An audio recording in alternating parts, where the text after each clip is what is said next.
हरे कृष्ण।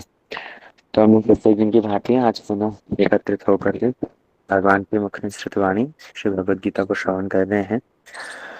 हम लोग तृतीय अध्याय के अंतर्गत श्लोक संख्या 38 श्रवण कर रहे थे, यहाँ पर भगवान ने अर्जुन के माध्यम से किस प्रकार जीव की चेतनता आवृत हो जाती है उस विषय में चर्चा करी है। ये चैप्टर का जो लास्ट सेक्शन है उस पर अर्जुन के प्रश्न से ये सेक्शन आरंभ हुआ। अर्जुन ने प्रश्न किया था कि क्या ऐसी एक वस्तु है जो जीव को पाप कर्म में प्रवृत्त करती है। अनिच्छन अपि वार्ष्णेय बलादिव नियोजित, कि इच्छा नहीं होने पर भी बलपूर्वक व्यक्ति इन सब पाप कर्मों में नियुक्त हो जाता है।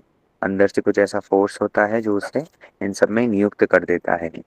तो भगवान ने उसका उत्तर देते हुए कहा कि ये काम और क्रोध ही है जिसके माध्यम से व्यक्ति पाप कर्म में नियुक्त होता है। और सर्वप्रथम उन्होंने इसका मूल कारण बतलाया, काम है। काम के माध्यम से ये रजोगुण से उत्पन्न काम ही बाद में तमोगुण से उत्पन्न क्रोध की सृष्टि करता है। और इसके कारण ही जीव की चेतनता, उसका कॉन्शियसनेस, उसकी बुद्धि है, वो आवृत हो जाती है, वो हर ली जाती है। कल हम लोगों ने विस्तार से इस विषय में चर्चा करी थी। अभी भगवान ने तीन उदाहरण दे करके अर्जुन को ये बात समझाई थी। श्लोक संख्या 38 के अंदर हमारा डिस्कशन चल रहा था, जहाँ पर तीन उदाहरण के माध्यम से भगवान अर्जुन को कहते हैं कि देखो अर्जुन, जिस प्रकार धुएं से अग्नि ढकी हुई रहती है, धूल से एक दर्पण ढका हुआ रहता है, और गर्भ से जैसे एक भीतर बैठा हुआ शिशु वो ढका रहता है, ठीक उसी प्रकार एक जीव की चेतनता ढकी रहती है। ये तीन उदाहरण देकर के मानो भगवान ने तीनों कैटेगरी का आवरण बताया। हर किसी की चेतनता इतनी ज्यादा आवृत नहीं होती। व्यक्ति के काम और क्रोध के द्वारा व्यक्ति की जो चेतनता जितनी ज्यादा आवृत है, उतना ही ज्यादा वो भगवद विमुख होगा, और उतना ही ज्यादा वो पाप कर्म में लिप्त होगा। यहाँ डिस्कशन क्योंकि अर्जुन ने स्टार्ट किया था कि पाप क्यों करता है, तो भगवान ने कहा काम के कारण करता है। अब वो काम कितना, किसके अंदर कितना ज्यादा प्रवेश करा हुआ है, तो उसको समझाने के लिए उदाहरण दिया। कल हम लोगों ने विस्तार से इस विषय में चर्चा करी थी, जहाँ पर भगवान कह रहे हैं कि धुआं और अग्नि, ये जो आवरण है, इसके अंदर तब पर भी अग्नि वहां पर विराजित है। अग्नि नहीं होगी तो धुआं कभी भी उठेगा नहीं। तो अग्नि क्योंकि वहां तब पर भी अपना काम तो कर रही है, जैसे मानो धुआं ही धुआं दिख रहा हो, तो तब पर भी अग्नि के अंदर जलती तो है, और वो जल रही है, इसलिए उसका जो स्वरूप है वो स्वरूप प्रकाशित होता है। अग्नि का स्वरूप क्या है? आग कभी भी जलती है तो उस स्थान पर दो चीजें होगी ही होगी। क्या होगा? एक ताप होगा और एक प्रकाश होगा, है ना। यहाँ पर एक मुख्य लक्षण है, एक गौण लक्षण है। बात समझिएगा थोड़ा सा, कि जैसे अग्नि है, सूर्य निकला है, सूर्य निकला है तो क्या होगा उसका?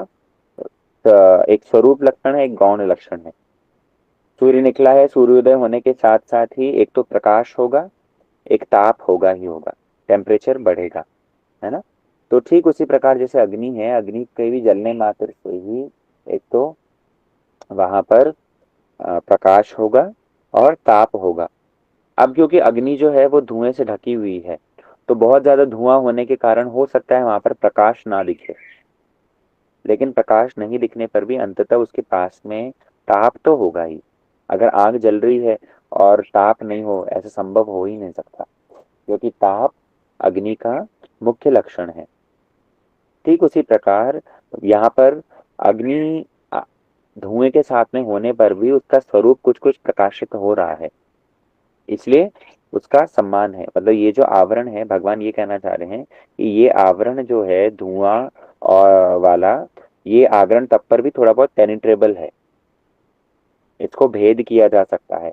अर्थात जिन लोगों की कॉन्शियसनेस थोड़ी काम के द्वारा आवृत तो है लेकिन तब पर भी कम है। जो मुक्लित चेतन वाले हैं, कल हमने श्रवण किया था इस विषय में, जिन लोगों की मुक्लित चेतनता है, तो ऐसे मुक्लित चेतन धारण करने वाले व्यक्ति, उनका तब पर भी थोड़ा सा प्रोग्रेस के चांसेस हैं। लेकिन दूसरा उदाहरण उन्होंने जो दिया था शीशा और गंदगी वाला, तो इस शीशा और गंदगी वाले के अंदर जो कवरिंग है, ये कवरिंग थोड़ी ज्यादा है। और ये कवरिंग ज्यादा होने के कारण ऐसे व्यक्तियों का कल्याण, ऐसे व्यक्तियों को भगवत स्मरण, भगवत भजन साधन, वो उनके लिए संभव होता नहीं। इसलिए उनका थोड़ा सा मुश्किल काम है। और तीसरा उन्होंने बतलाया कि जैसे गर्भ के अंदर रहने वाला शिशु, तो वो तो बहुत ज्यादा ही उसका, तो वो तो अपने स्वरूप का भी प्रकाश नहीं प्राप्त होता, उसका कोई स्वरूप ही नहीं है। माँ के गर्भ के अंदर है, उसका व्यक्तिगत अपना कोई स्वरूप ही नहीं है। तो इस तरह से भगवान बतला रहे हैं कि कैसे व्यक्ति की चेतनता भी यूं ही आवृत हो जाती है। श्री गुरुदेव भक्तिवेदांत नारायण गोसाई महाराज ने इसके अंदर टीका के अंदर अपनी सौ प्रकाशिका वृत्ति के अंदर बतला रहे हैं कि कैसे तीन स्टेजेस हैं ज्ञान। जो बहिर्मुख लोग, बहिर्मुख जीवों का जो ज्ञान है, वो मृदु, मध्य और तीव्र, मतलब नॉर्मल, मोर एंड मोस्ट, ये इस तरह से तीन आवरण बतलाए हैं। तो मृदु जीव को उन्होंने वर्णन किया यही धुएं और आग वाले आवरण से, जो कि ये मुक्लित चेतन वाले हैं। अर्जुन को भगवान उदाहरण के माध्यम समझा रहे हैं, इसलिए कहा कि ये मुकुलित चेतन वाले व्यक्ति जो कि निष्काम कर्म योगी इसके अंदर आएंगे। निष्काम कर्म योगी वो इसके अंदर आएंगे, या फिर कनिष्ठ भक्त जिन्होंने अभी भजन करना आरंभ किया ही है, तो ऐसे व्यक्ति इस मुकुलित चेतन के अंदर आएंगे, इस धुएं वाले आवरण के अंदर आएंगे। क्योंकि ऐसे व्यक्तियों की भी बुद्धि हर ली जाती है। जो ऐसे बहुत ही कम साधक है, नए लेवल का साधक है, तो उस नए लेवल के साधक की ही बुद्धि काम के द्वारा हर ली जाती है। ऐसा बहुत समय पर देखने को मिलता है। तो इसीलिए ये मुकुलित चेतन वालों को भगवान ने ये उदाहरण देकर के बताया है। दूसरा जो है वो लेकिन इससे ज्यादा गाढ़ है, मध्य। सबसे पहला मृदु, उसके बाद में मध्य। तो इस मध्य आवरण के अंदर क्या हो रहा है, ये मध्य आवरण वाले तो क्योंकि इनकी चेतनता और ज्यादा गाढ़ है, इनका आवरण, जिनकी चेतनता के ऊपर जो काम का आवरण है वो और ज्यादा गाढ़ है, तो गाढ़ होने के कारण इनकी अवस्था और भी ज्यादा विचारणीय है। वो परमेश्वर का, वो भगवान का स्मरण नहीं कर पाते। और इसके बाद में इनको इसलिए फिर कहा जाता है पशु तुल्य। लेकिन तब पर भी कहीं ना कहीं स्कोप है। जैसे शीशे के ऊपर धूल लगी हुई है, तो वो धूल को अगर प्रचेष्टा की जाए तो प्रचेष्टा करने पर उसको सफाई की जा सकती है। तो तब पर भी कहीं स्कोप है, अर्थात पशु योनि प्राप्त होने पर भी, या पशु के समान चेतनता होने पर भी व्यक्ति के लिए कुछ इम्प्रूवमेंट का स्कोप है।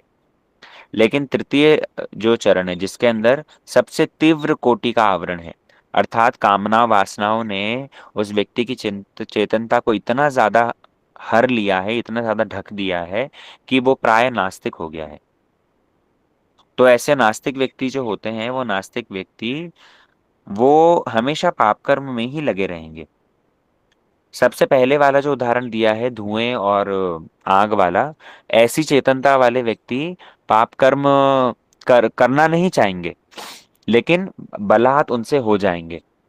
वो अंदर जो काम का आवरण है उसके कारण बलात् वो हो जाएंगे। लेकिन दूसरी कैटेगरी वाले लोग पाप कर्म में लिप्त हो जाएंगे। यदि कोई उनको सावधान करेगा तो ऐसे में बहुत चांसेस है कि वो बच जाए। लेकिन तीसरी कैटेगरी वो ऐसी है, वो किसी के सावधान करने पर भी नहीं रुकेंगे और वो पाप कर्म में ही सब समय रत रहेंगे। क्यों? क्योंकि पाप जैसा कुछ होता है वो मानते ही नहीं, नास्तिक है। और नास्तिक होने के कारण शास्त्र कुछ होता है, शास्त्र सम्मत जीवन कुछ होता है, ऐसी उनकी चिंता धारणा है ही नहीं। इसलिए तीसरा जो आवरण है, ये तीसरा आवरण गर्भ वाला बतलाया कि गर्भ के अंदर जो शिशु रहता है उसके अपना कोई स्वरूप है ही नहीं, है ना। इसलिए उसको कोई सम्मान अपने स्वरूप न होने ही होने के कारण, उसकी सत्ता, इंडिविजुअल सत्ता कुछ नहीं होने के कारण उसका कुछ अता पता नहीं। इसलिए इस प्रकार से ये तीनों चेतनताओं के विषय में भक्तिविनोद ठाकुर ने तो जैव धर्म में बड़ा विस्तृत रूप में उस बारे में बतलाया है। यहाँ पर किंतु हमने दिग्दर्शन के माध्यम से थोड़ा सा समझा कि कैसे आच्छादित, संकुचित और मुकुलित, ये तीन चेतनताएं वहां पर डिस्कस की गई है। तीन उदाहरण के माध्यम से भगवान ने ये बतलाया है। अब इसके आगे भगवान अगले श्लोक के अंदर पुनः वापस अपनी बातों को रिफ्रेश कर रहे हैं कि जैसे उन्होंने कहा था कि कैसे जीवात्मा का नित्य शत्रु है ये, तो उसी बात का जो आवरण पड़ जाता है चेतनता के ऊपर, उसी बात का रिफ्रेश करते हुए भगवान कहते हैं, आवृतम ज्ञानमेतेन ज्ञानिनो नित्य वैरिणा काम रूपेण कौन्तेय दुष्पुरेणानलेन च। तो इस श्लोक के अंदर भगवान बतला रहे हैं कि आवृतम ज्ञानम एतेन, बोले अर्जुन साधारण व्यक्ति की तो बात छोड़ो, ज्ञानी जो ज्ञान संपन्न व्यक्ति है, वो ज्ञानी व्यक्ति का भी ज्ञान आवृत हो जाता है। आवृतम ज्ञानम एतेन, एतेन मतलब ये जो काम है, ऐसे ज्ञानी व्यक्तियों का भी इससे, इस काम से आवरण, इनके ज्ञान का आवरण हो जाता है। वो क्यों? क्योंकि ये नित्य वैरी है। कोई यदि ये प्रश्न करे, भगवान ने पहले भी यद्यपि ये कहा था कि ये वैरी है, जब आरंभ किया है, विद्धेनम यह वैरिणाम, जो श्लोक संख्या 37 है, 37 के अंदर भगवान ने यद्यपि शब्द व्यवहार किया था कि ये अर्जुन ये तुम्हारा शत्रु है। तो किसी के मन में प्रश्न आ सकता है कि अच्छा शत्रु है तो इस शत्रु को तो फिर, और आगे के श्लोक में ये भी वर्णन कर दिया इसी में महाशनो महापापमा कह करके कि शत्रु के साथ में कॉम्प्रोमाइज करने से बात नहीं बनेगी। दो बातें बतलाई थी आपको यदि स्मरण हो, हमने उस श्लोक के डिस्कशन में किया था कि ये शत्रु है और इस शत्रु को मारना ही पड़ेगा, क्योंकि इसके साथ में समझौता करने से बात नहीं बनेगा। क्यों? क्योंकि ये महाशनो महापापमा, अर्थात इसका पेट कभी भी नहीं भरता, ये पाप के ऊपर पाप करता रहेगा, और महापापमा अर्थात ये बिल्कुल भी भय नहीं करता पाप से। तो इसलिए इसके साथ में कॉम्प्रोमाइज करने से बात नहीं बनेगी, इसको मारना ही पड़ेगा। जब ये बात भगवान ने वैरी कह ही दिया है, लेकिन इस श्लोक के अंदर भगवान ने नित्य वैरी कहा। नित्य वैरी कह करके मानो ये संकेत कर रहे हैं कि कोई यदि ये सोचे कि एक बार एक शत्रु है और उस शत्रु को हम मार देते हैं और मारने के बाद में फिर आराम से जीवन चलेगा, लेकिन यहाँ पर कहा नित्य वैरी। नित्य वैरी अर्थात ये काम केवल मात्र आपको इसी जीवन में परेशान कर रहा है ऐसा नहीं, अगर इस काम के बरबस होकर के हमारी यदि चेष्टाएं रही तो उसके फल स्वरूप हमारे जन्म जन्म सारे नष्ट हो जाएंगे। एक जन्म के बाद में दूसरा जन्म, दूसरे के बाद में तीसरा जन्म, मैंने साधारण शत्रु को तो मरने के बाद, मारने के बाद में उससे पीछा छूट जाता है, लेकिन ये काम कैसा है, ये सारे जीवन में लाइफ आफ्टर लाइफ हमारा नित्य शत्रु है। बल्कि ऐसा देखने को मिलता है कि जिसने हमारे काम पूर्ति में बाधा दी, वो हमारे शत्रु बन जाते हैं। कभी कभी हमारे शुभ चिंतक यदि हमारे लिए कुछ अच्छा कहें, या हमारी विषय वासनाओं में, हमारे अनैतिक कार्यों में, हमारे पाप पूर्ण कार्यों में यदि बाधा दे, तो ऐसे में हम लोग उनको शत्रु मानने लग जाते हैं, रादर देन थिंकिंग कि अरे ये काम हमारा शत्रु है, इस काम को हमें हटाना चाहिए। तो ये सोचने के बजाय हम क्या करते हैं, जो हमें हमारी इस काम पूर्ति में बाधा दे रहा है उसको ही शत्रु मानने लग जाते हैं, मतलब अपने शुभचिंतकों को ही हम शत्रु मानने लग जाते हैं। और ये मानव शत्रु कह करके, नित्य वैरी नाम कह करके भगवान ये बतलाना चाह रहे हैं कि देखो, आर्मीज के अंदर जैसे होता है ना, कोई मानो स्पाई घुस गया हो, वो स्पाई क्या करेगा, आपके साथ में ही है, आपकी टीम में ही है, और आपका सगा बन करके आपके साथ में ही है, लेकिन कब मौका मिलते ही आपके ही बेस के अंदर वो बॉम्ब ब्लास्ट कर देगा। तो ऐसे व्यक्ति से ऐसे को पहचान पाना भी बड़ा मुश्किल। तो इसी बात को भगवान यहाँ पर वर्णन करते हुए मानो बतला रहे हैं कि कब आकर के बॉम्ब ब्लास्ट कर दे, जब आप दुश्मनों के साथ में लड़ने के लिए आप रेडी थे, और उसी समय पर आकर के इसने क्या किया, इधर से ही बॉम्ब ब्लास्ट कर दिया। तो दुश्मन तो बाद में मारेगा, ये तुम्हारी टीम वाला होकर के बन करके इतने समय तक रहा, और इसी ने ही इस तरह से व्यवहार किया। तो ठीक उसी प्रकार ज्ञानी व्यक्ति, उनका ज्ञान भी इस नित्य वैरी के द्वारा इस नित्य शत्रु के द्वारा आवृत हो जाता है। कैसे? बोले काम रूपेण कौन्तेय दुष्पूर्णेन नलेन च। उन्होंने कहा कि जैसे अनल, अनल मतलब अग्नि, जैसे अग्नि के अंदर घी डालने से कभी भी वो शांत नहीं होती, ठीक उसी प्रकार ये काम भी इसको पूर्ण करने से ये कभी शांत नहीं होगा, ये नित्य वैरी है। हमने पहले श्रवण कर ही लिया था ये आती महाराज के प्रसंग में, कैसे टीका के अंदर वही बात की पुनरावृत्ति हो रही है कि कैसे आ, ये आती महाराज वो अपने पुत्र की यौवन को प्राप्त करने के बाद भी किंतु वो अपने कामनाओं को शांत नहीं कर पाए, और पर्वतीय काल में फिर त्यागी होकर के उनको अपनी पत्नी को छोड़ करके फिर जंगल में गए, बहुत पछतावे के बाद में। कई सारे उदाहरण आते हैं। श्री शौबरी ऋषि के केस में हम लोग सुनते हैं, शौबरी ऋषि भी तपस्या करने के लिए चले गए थे, और जल के नीचे मानो बाहर अगर हो तो बाहर तो कहीं पर भी कुछ ऐसा वस्तु देख करके और ट्रिगर हो सकता है, कुछ ऐसी कामुक क्रियाओं को देखकर या कुछ ऐसी कामुक वस्तु को देख करके आकर्षित हो सकते हैं, मन चंचल हो सकता है। लेकिन शौबरी ऋषि तो पानी के नीचे चले गए, और पानी के नीचे जा करके जब तपस्या कर रहे थे, तब उसी समय पर एक मछली के जोड़े को जब उन्होंने काम क्रीड़ा करते हुए देखा, तो उसको देख करके आकर्षित हो गए। विचार करो कितने ज्ञानी, यहाँ पर जो भगवान ने क्या है ना, ज्ञानम एते न ज्ञानी नो, तो ज्ञानी व्यक्ति शौबरी ऋषि जैसे ज्ञानी व्यक्ति तपस्या करने के उद्देश्य से राज्य इत्यादि सब छोड़ करके जब गए हैं पानी के नीचे, एक मछली के मैथुन को देख करके और आकर्षित हो गए, मन में वासना जागृत हो गई, और फिर आए हैं मनदाता के पास में, तो ये मानदाता के 50 कन्याओं से विवाह किया। विचार करके देखो कितना खतरनाक है ये। इसलिए सोच रहे थे विवाह करूंगा, और विवाह करने के बाद में मेरी जो मन के अंदर वासना जागृत हुई है ये शांत हो जाएगी। एक नहीं 50-50 कन्याओं के साथ में विवाह किया। मानदाता की 50 कन्या थी, तो उनके जराजीर्ण शरीर को देख करके मानदाता सोच रहे हैं कि कहाँ ये बूढ़े बाबा से मैं अपनी बेटियों को विवाह कराऊंगा, एक से एक मेरी सुंदरी पुत्री। तो मानदाता ने सीधा सीधा तो मना नहीं किया, कहीं बाबा जी अभिशाप ना दे दें, तो इस चक्कर से मानदाता ने उनको सीधा सीधा मना नहीं किया, लेकिन कह दिया बोले महाराज पुत्रियां स्वयं अपने वर को चयन करती हैं, तो ऐसे में आप यदि हमारी पुत्रियों से ही पूछ लें, वो यदि आपको चयन करके आपसे विवाह करना चाहती है, तो जो पुत्री कहेगी मैं उसी से ही आपका विवाह कर दूंगा। मानदाता सोच रहे थे कि इस बूढ़े वर को कौन चयन करेगा, लेकिन जैसे ही योगी ने उनकी बातों को समझा और अपने योग बल से उन्होंने जब ऐसा सुंदर रूप धारण करके कन्याओं के सामने गए, तो कन्याओं में तो झगड़ा हो गया।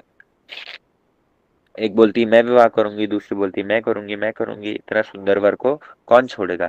ऐसा सोच करके जब उन्होंने सभी विवाह करने के लिए राजी हो गई, तो मानदाता ने अपने आप को 50 रूपों में विभक्त कर दिया और 50 के साथ में विवाह कर लिया। कहाँ एक के साथ में शादी करने को आए थे और एक के साथ में विवाह करके मेरी काम वासना शांत हो जाएगी ये सोच रहे थे, 50 के साथ में विवाह किया, और 50 के साथ में विवाह करने के बाद में भी अंततः ग्लानिवशतः उनको छोड़ करके पुनः तपस्या में गए। तो इसलिए यहाँ पर बतला रहे हैं कि कैसे ज्ञानी व्यक्ति के लिए भी, ज्ञानम एते है ना ज्ञानी नो, ज्ञानी व्यक्ति के लिए भी ये इसको संभाल पाना मुश्किल हो जाता है। ऐसा ये नित्य शत्रु है जिसको शांत करने से ये शांत होता नहीं, इसकी पूर्ति से कभी भी ये प्रशमित होता नहीं, बल्कि उत्तरोत्तर बढ़ता ही है। तो अब क्या करें, इससे कैसे सावधान रहें? जब इस श्लोक में कह दिया कि नित्य वैरिणाम, ये हमेशा हमारे साथ में ही रहता है, और कब अटैक कर देगा पता नहीं, एक स्पाई की तरह हमारे साथ में घूम रहा है, तो फिर क्या करें? हमें पता तो हो ये कहाँ रह रहा है या कैसे इसके साथ में डील करना है। तो भगवान ने अगले श्लोक के अंदर वो ही सब स्थान बतला रहे हैं जहां जहां पर ये काम रहता है, कहाँ कहाँ पर ये काम रहता है, उसी बात को यहाँ पर अगले श्लोक के अंदर भगवान वर्णन कर दे हैं। श्लोक संख्या 40 के अंदर, इंद्रियाणि मनोबुद्धिरस्य अधिष्ठानम उच्यते। एते विमोहयति येष ज्ञानम आवृत्य देहिनाम।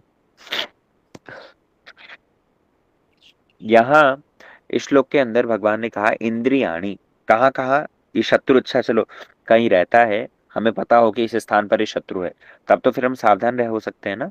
तो कहाँ कहाँ ये शत्रु रहता है, ये काम का कहाँ कहाँ वासस्थान है, भगवान इस श्लोक के अंदर वो स्पष्ट कर रहे हैं। इंद्रियाणी, सबसे पहला स्थान जहां पर ये काम रहता है वो है हमारी इंद्रियां, जो पांचों ज्ञानेंद्रियां हैं, इन इंद्रियों पर ये काम का वासस्थान है।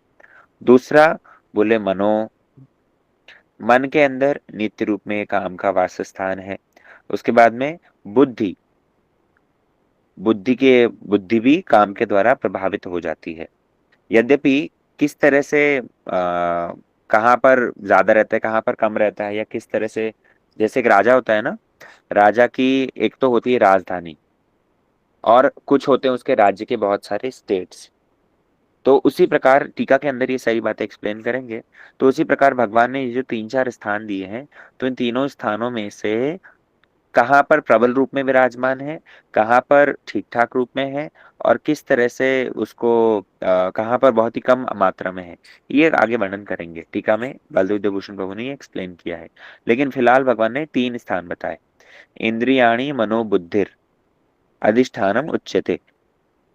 ये काम तीन स्थानों पर रहता है, इंद्रियों पर, मन पर और बुद्धि पर। और फिर क्या कह रहे हैं, एते विमोहयति येषाम्, इसी से, इसी काम के द्वारा ये सब मोहित हो जाते। विमोहिति, मोहित भी नहीं, विमोहति, बहुत ज्यादा विमोहित मतलब इतना ज्यादा मोहग्रस्त हो जाते हैं। बुद्धि, जो कि बुद्धि को तो श्रेष्ठ बतलाया है, लेकिन ये बुद्धि भी कैसे काम के द्वारा मोहित हो जाती है, मोहग्रस्त हो जाती है, ये पूरा प्रोसेस इस श्लोक के अंदर भगवान स्पष्ट कर रहे हैं। इसलिए एते विमोह्यते येषाम् ज्ञानम आवृत्य देहिना। देखना मतलब जितने सारे शरीरधारी है, जितने सारे जीव हैं, जिन जिन्होंने भी ये शरीर प्राप्त किया है, उन समस्त शरीरधारी व्यक्तियों का ज्ञानम आवृत्य, ज्ञान हर लिया जाता है, ढक दिया जाता है, वो कवर हो जाता है। अभी तीन स्थान बतलाए भगवान ने, इंद्रिय, मन और बुद्धि। टीका के अंदर चक्री ठाकुर कह रहे हैं कि ये काम कहाँ रहता है। इसके उत्तर में भगवान ने एक शब्द व्यवहार किया, इंद्रियाणी। क्योंकि शत्रुओं के छिपने का स्थान यदि हम जान लें, तो उस स्थान को हम ध्वंस करके शत्रु को बड़ी आसानी से पराजित कर सकते हैं, है ना। शत्रु अगर हमारे बीच में है, हमको पता चल जाए, तो उसे मार सकते हैं। या फिर शत्रु अमुक स्थान पर है और वहीं से ही सीक्रेट रूप में बॉम्ब फायर कर रहा है, मिसाइल छोड़ रहा है, तो ऐसे में हम क्या करते हैं, टारगेट करके उसके कैंप को ही डिस्ट्रॉय कर सकते हैं। तो वो कहाँ कहाँ रहेगा, उस बात का स्पष्टीकरण करने के लिए भगवान ने ये बतलाया कि काम का आश्रय स्थली है सबसे पहली इंद्रिया, इसलिए इंद्रियों को दमन करना सीखना होगा, इंद्रियों को दमन करना सीखना होगा। दूसरी बात ये रहता है मन में। मन तो इसका सबसे बड़ा कैपिटल सिटी है। जैसे राजा की राजधानी होती है ना, जहां पर उसका पूरा महल सबसे सुंदर रूप में बसा हुआ है, आसपास सबसे स्ट्रॉन्ग उसका ओनरशिप जो है वो कैपिटल सिटी पर ही होती है। अंग्रेज लोग आए भारत में, तो उन्होंने दिल्ली को जैसे राजधानी बनाया, कलकत्ता को जैसे राजधानी बनाया। तो राजधानी का मतलब क्या, वो राजत्व तो सारे भारत पर कर रहे हैं, लेकिन मुख्य रूप में उनका जो बेस है, वो जो हेड है, मतलब वो कहाँ पर है, दिल्ली कलकत्ता यहाँ पर है। तो ठीक उसी प्रकार वो इंद्रियों पर भी काम रहता है, लेकिन उसका जो कैपिटल है वो राजधानी है। राजधानी कहाँ है, वो मन है। जितना प्रबल रूप में मन के यहाँ पर काम विराजमान है, वैसा और कहीं नहीं होता। इसलिए आप देखो, जो भी थॉट्स आते हैं वो मन के अंदर ही तो आते हैं। जो भी काम की वासनाएं जागृत होती है, वो कामुक वासनाएं सब की सब मन में ही जागृत होती है। मन में कैसे जागृत होती है, बोले इंद्रियाणी, इंद्रियों के द्वारा। इंद्रियां अपने अपने विषय को देखती हैं, और उन विषयों के इनपुट को ग्रहण करके, और वो तुरंत मन को भेजती है। और मन के अंदर तो पहले से ही, कल हमने सुना था ना, काम एज अ पर्सनैलिटी और काम एज अ मन की वासना। तो मन के अंदर तो पहले से ही ये सारे इम्प्रेशंस, ये सारी के सारे संस्कार, ये सारी की सारी थॉट्स भरे हुए हैं।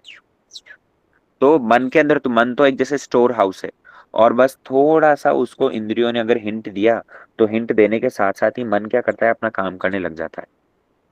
ये मन बहुत सारे विचारधारा, बहुत सारे कामनाएं, वासनाएं उसके अंदर जागृत हो जाती है, और उसके बाद में फिर ये बुद्धि को हाईजैक करता है, ये बुद्धि को प्रभावित करने की कोशिश करता है। टीका के अंदर चक्रवर्ती ठाकुर ने पूरा प्रोसेस एक्सप्लेन किया कि कैसे इंद्रियों ने सबसे पहले विषय को ग्रहण किया, बहुत ज्यादा भी नहीं, अगर किंचित मात्र भी ग्रहण किया। जैसे अजामिल के विषय में हम सुन रहे थे, केवल मात्र एक बार उसने उस वैश्य को शूद्र के साथ में देखा, तो किंचित मात्र ग्रहण करने के माध्यम से ही फिर क्या हुआ, मन ने अपना कार्य करना आरंभ कर दिया, बार बार चिंतन करने लग गया, और चिंतन के माध्यम से फिर वो जो बुद्धि थी, वो बुद्धि जो कि सत असत का डिसीजन ले सकती थी, कर्तव्य अकर्तव्य का डिसीजन ले सकती थी, वो प्रभावित हो गई, वो बुद्धि हाईजैक हो गई, और फिर उसके बाद में व्यक्ति पाप कर्म में लिप्त हो गया। तो इस श्लोक के अंदर वो सब विस्तार से टीका में बतला रखा है। हम लोग फिर कल ही इसको फिर और डिटेल रूप में श्रवण करेंगे। ठीक है, आज के सत्र को हम लोग यही विश्राम देते हैं। वाञ्छाकल्पतरुभ्यश्च कृपा सिन्धुभ्येव च पतितानां पावनेभ्यो वैष्णवेभ्यो नमो नमः।